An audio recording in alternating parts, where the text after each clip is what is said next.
Hey friends, if you wish to sort files by extension into a separate folder in Windows, then please watch this video. I will guide you through the procedure.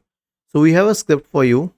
All you need to do is copy this script. It's already in the description section of the video.